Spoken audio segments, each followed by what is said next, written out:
Hi.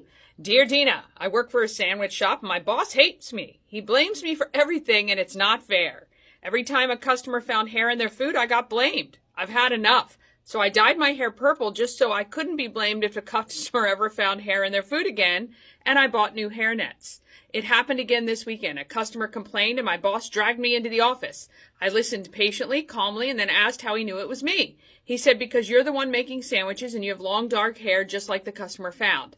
I asked how that hair would have escaped from under my hairnet. He said he wasn't watching every second. It was clear I had removed it at some point. So I asked if it was okay if I removed my hairnet. He looked surprised and said yes, so I did, showing off my purple hair. I then asked if he still thought it was me. He stuttered and then said, oh, maybe it wasn't, but you're on notice. I'm watching you, and you should probably start looking for another job.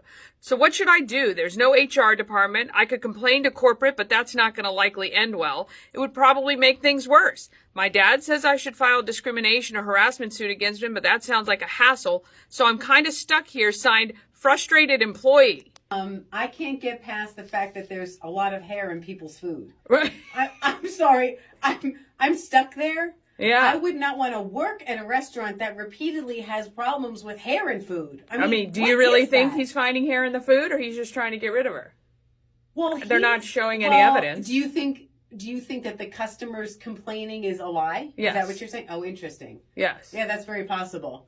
Yeah. But I would not want to work at this facility, this place, this restaurant, whatever. Yeah. Easier said than done. I get it. But thankfully, that industry, correct me if I'm wrong, Danny, because I know that your children have jobs in that industry. There are different opportunities available in the service industry, right? Yeah, you'd think so. But I don't know if there's readily available as we'd like to think. Okay. So maybe let's say she's stuck. She has to work in this place. It's close to her home or whatever it is. Right. It gives her the hours she needs.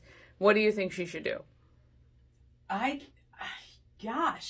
think she needs to talk to her other coworkers who and see if they're having similar situations or if she is really indeed singled out. I mean, going the route of filing a complaint, you really have to have proof and have your ducks in a row in order to make your case. And she's not wrong in saying that that's a big to-do and a hassle, and it doesn't necessarily always go well in your favor.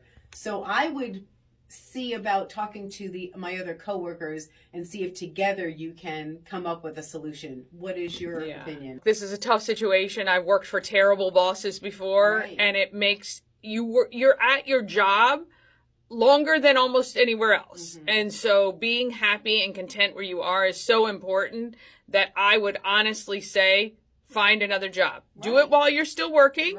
While you still have your income, because I know that that's difficult, but I would start looking for another job because I don't think anything you do is going to make the situation better at all. Exactly. They're not going to fire the manager. It's just not going to happen. And if this person is the owner, even worse. Just gonna say that. Even worse. So it doesn't sound like it's a good work environment, and it's more important to be happy where you are, where you work. You don't have to love every day, but you can't be miserable every day either. It's just not healthy. Yeah, so we're totally in agreement. That's why I was saying earlier that industry, at least, it's, I'm not saying that what you're doing is, it's a dime a dozen, but you have at least some more options. And maybe even look into an Uber Eats or something. I'm not sure if you have your driver's license yet, but maybe look into something like that where you're kind of your own boss, where you can Uber stuff around. Yeah.